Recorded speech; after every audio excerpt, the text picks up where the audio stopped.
नमस्कार स्टूडेंट्स। आज हम एक ऐसी कहानी में गहराई से उतरेंगे जो जितनी खूबसूरत है उतनी ही दिल तोड़ने वाली भी है। ये कहानी है द होम कमिंग, जिसे लिखा है रविंद्रनाथ टैगोर ने, जो इंसानी जज्बातों को समझने में माहिर थे। ये सिर्फ एक कहानी नहीं है, बल्कि बचपन, प्यार की जरूरत और एक ऐसी जगह की तलाश है जिसे हम घर कह सके। 19वीं सेंचुरी बंगाल में सेट ये एक ऐसे लड़के की कहानी है जो दो अलग अलग दुनियाओं के बीच फंस जाता है और अपना रास्ता ढूंढने की कोशिश करता है। हम उसके साथ इस सफर पर चलेंगे, उसके किरदार को समझेंगे और इस सिंपल से टाइटल के पीछे छुपे गहरे मतलब को जानेंगे। चलिए शुरू करते हैं।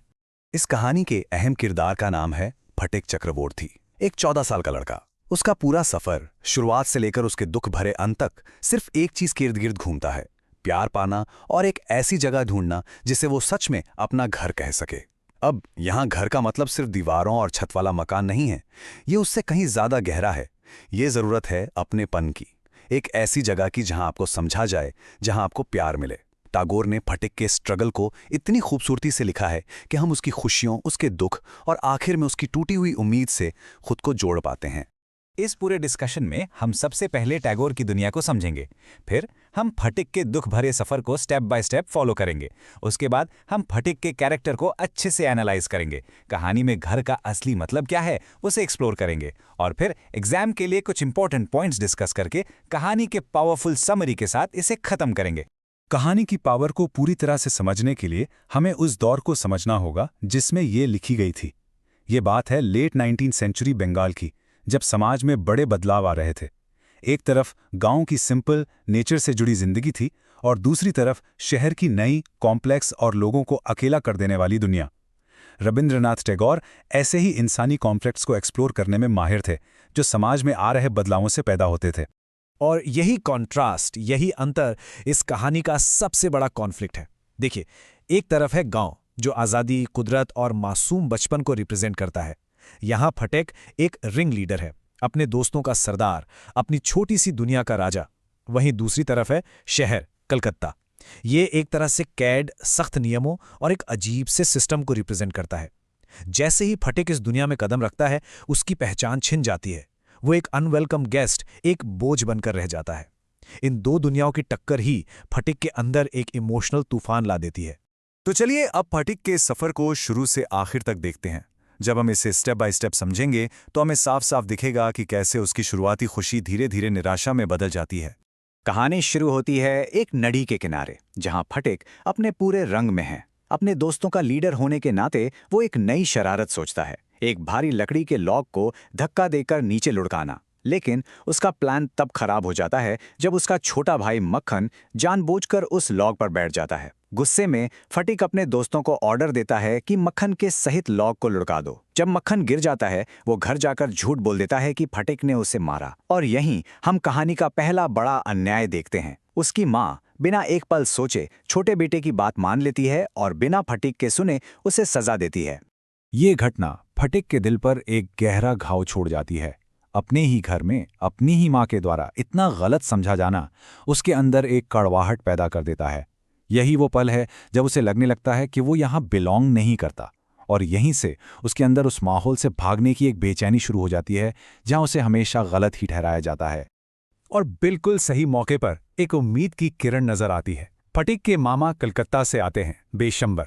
उसकी माँ, जो फटिक को एक मुसीबत मानती है, खुशी खुशी बिशंबर को फटिक को शहर ले जाने की इजाज़त दे देती है पढ़ाई के लिए। फटिक के लिए तो जैसे कोई सपना सच हो गया हो। वो बेहद खुश हो जाता है।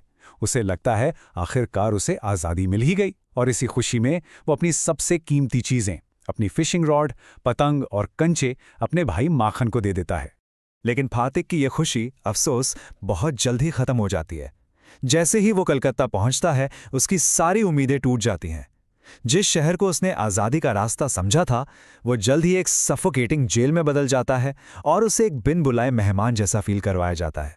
उसकी मामी उसे देखकर बिल्कुल भी खुश नहीं होती। उनके लिए फटिक उनके परिवार में एक अननेसेसरी एडिशन है, एक एक्स्ट्रा बोझ और एक और पेट जिसे पालना है। वो पहले से ही अपने 3 बेटों को संभालने में परेशान है।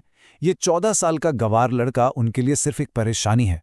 उनका ठंडा बर्ताव फटिक को पहले ही दिन से अनवांटेड फील कराता है। और स्कूल में भी हालात कुछ बेहतर नहीं थे।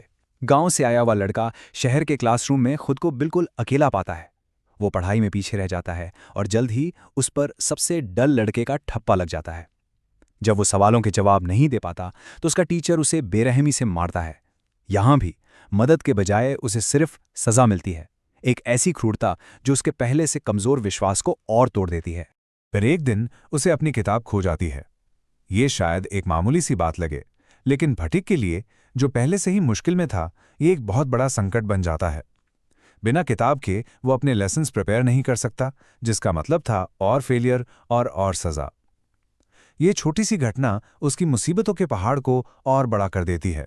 जब वो आखिरकार हिम्मत जुटाकर अपनी मामी से नई किताब के लिए पूछता है तो उसे जरा सी भी हमदर्दी नहीं मिलती।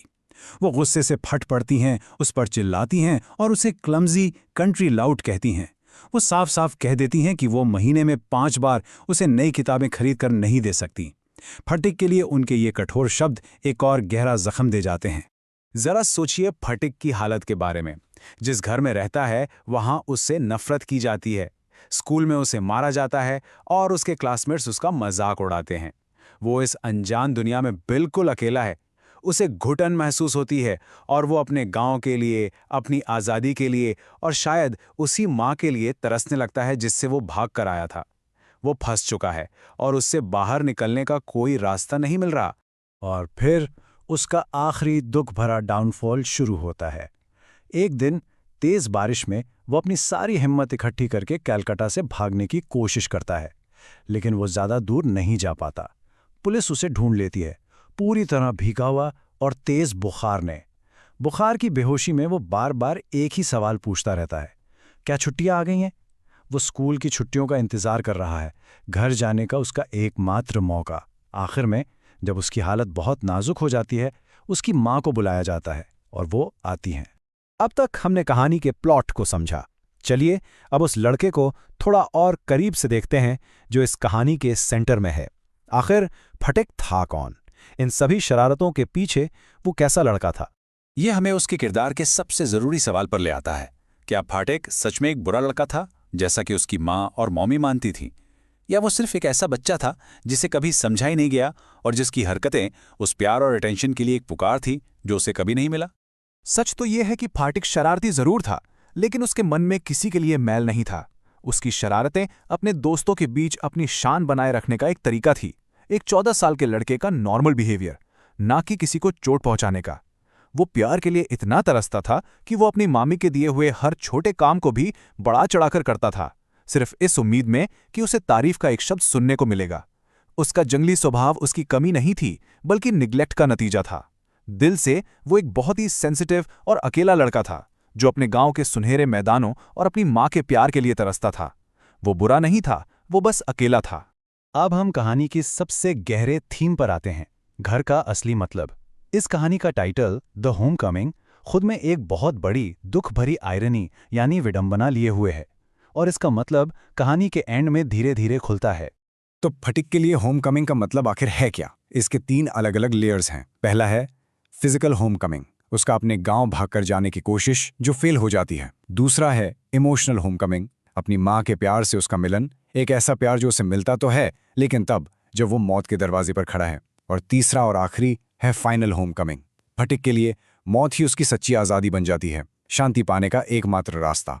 ये एक ऐसे घर में वापसी है जहां से उसे कोई कभी नहीं निकाल सकता। इस एनालिसिस के अंत में आइए इस कहानी के मेन आइडियाज़ को अच्छे से समझ लें।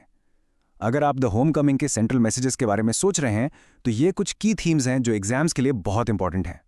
सबसे पहला, माँ बाप के प्यार और एक्सेप्टेंस की कमी का बच्चे पर असर। दूसरा, गांव की आज़ादी और शहर की कैद के बीच का तीखा अंतर। तीसरा, अनदेखी, अकेलेपन और बुलिंग से मिलने वाला दर्द। चौथा, किशोरावस्था यानी एडोलेसेंस का इमोशनल तूफान, जब एक बच्चे को सबसे ज्यादा गाइडेंस की जरूरत होती है। और आखिर में अपनेपन की उस जगह की तलाश जो हर इंसान करता है। और अब हम कहानी के आखिरी दिल को चीर देने वाले पलों तक आ पहुंचे हैं। हम फटिक की एकमात्र सच्ची घर वापसी को देखते हैं, एक ऐसी मंजिल जो उसे ट्रेजेडी के जरिए मिली और एक माँ का प्यार जो बहुत बहुत देर से जागा। जब उसकी माँ आखिरकार रोते हुए इसके पास आती है और उसे मेरा लाडला कहकर पुकारती है, तब फटिक अपनी बेहोशी से जागता है और धीरे से कहता है, माँ, छुट्टियां आ गई हैं। ये लिटरेचर की सबसे पावरफुल और हार्ट ब्रेकिंग लाइन्स में से एक है। जिन छुट्टियों का वो इतनी बेसब्री से इंतजार कर रहा था, वो आखिरकार आ गई थीं। लेकिन ये स्कूल से ब्रेक नहीं था, ये इस दुनिया के दुख और दर्द से हमेशा के लिए छुटकारा था। मौत ही उसकी सच्ची छुट्टी थी और उसकी आखिरी दुख भरी घर वापसी। टैगोर की ये कहानी हमें एक बहुत गहरे सवाल के साथ छोड़ जाती है। घर का असली मतलब क्या है? क्या ये सिर्फ दीवारों से बनी एक जगह है? क्या ये सुरक्षा और अपनेपन का एहसास है? या फिर शायद घर कोई जगह है ही नहीं, बल्कि एक इंसान है जिसकी मौजूदगी में आपको आखिरकार शांति मिल जाती है। अगर आपको ये वीडियो हेल्पफुल लगा हो तो सब्सक्राइब करें ICESE फॉर ऑल।